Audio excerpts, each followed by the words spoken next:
Today we're here with Codenames Pictures. I don't know if this is out at wide retail release, but we sent a couple of undercover operatives to Gen Con to pick us up a copy. So as you can see, we've got a 4x5 grid instead of a 5x5 grid, and with these abstractish pictures on it like this bottle cannon or this chess hammer and stuff. A bunch of stuff like that. The rules don't appear to be too different, but you are allowed wordplay in this one, it sounds like. And there's a few additional variants in here, like the assassin ending, which they compare to 8-ball. Basically, you have to guess the assassin word on your last turn. If you guess the assassin word, you get to finish out the turn. But if you don't get all your words in the assassin word in the last round, you don't win. So it really does sound a lot like 8-ball. They also suggest that it's quite possible to mingle the two games together, which I think would be interesting. And let's see. Yes, you are allowed to say platypus to give a clue for a picture of a platypus. So that's a nice change. Also, since we got this at Gen Con, we received a promo with an additional red card, additional blue card, 3 additional bystander cards, so that we can play this 5x5. I'm not sure what the motivation was for shrinking the grid, but I guess we'll see how it goes. Alright, so without further ado.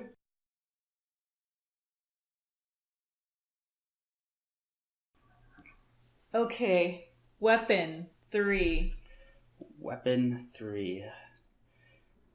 My leans right now are the bottle cannon and the pineapple grenade and maybe the angel of death over there. Or the hammer. Hammer could work. But I think I'm going to hit the obvious ones. Let's do that bottle cannon. Are we red this time? No. In the business, that's what we like to call an oops. Well, I still like the angel, the pineapple, and the hammer. Physics 3. Physics 3. Let's start with that pineapple.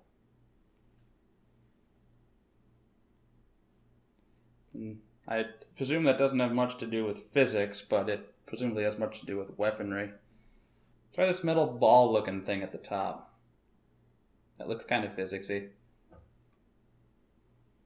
How about the magic tire swing? It's obviously not what you were thinking. Oh, you never covered up a red word there, by the way.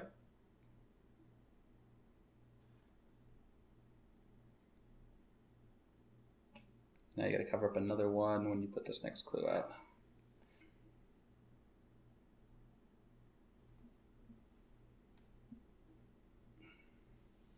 Construction unlimited. Unlimited. Give me the hand crane.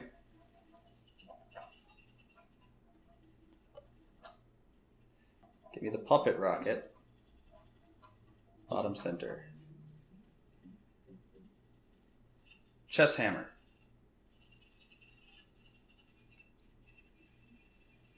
But let's do the cherub. Okay, we got 2 more. Do the igloo. Okay. Music 1. Gotta cover one up. Oh yeah. You keep not doing that.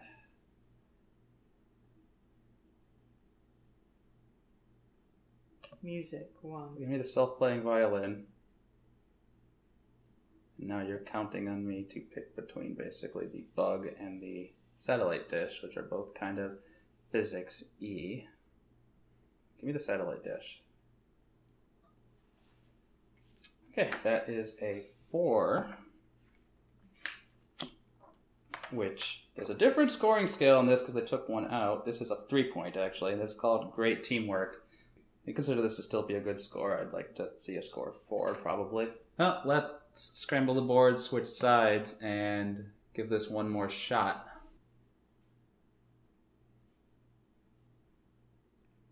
Vegetation 3. The turtle has trees on its back. How many did you say? 3. 3. There's the little mushroom tower there. That's kind of vegetative. The grapefruits are a vegetable. That one has a walnut. This one kind of has vegetation. So I will go with Turtle Island and Mushroom House. Newspaper Swimming Man.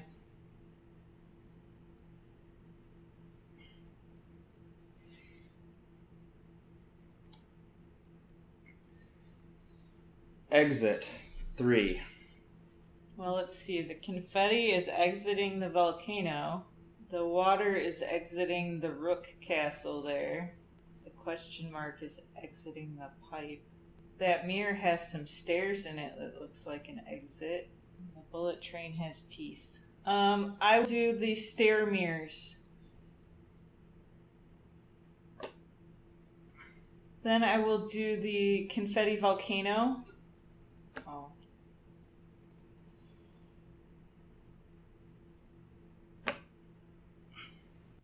Scale 2. Scale. Well, in the most literal sense, let's choose Lady Rolling Pin Justice over there. And magnifying glass is changing the scale of the little monster there. I'm gonna go with Space Invader picture. And that was 2. It's 2. Now I have exit, which I want to do the waterfall castle, or maybe the stop sign with the little man that's escaped over there, but I'm going to go with waterfall castle.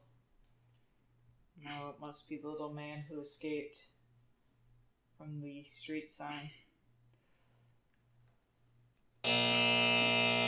Backpack unlimited. Okay, so let's go with Monstrous Bear Backpack. And let's go with Man Who Escaped from the Street sign. And did I have another clue? I had vegetation.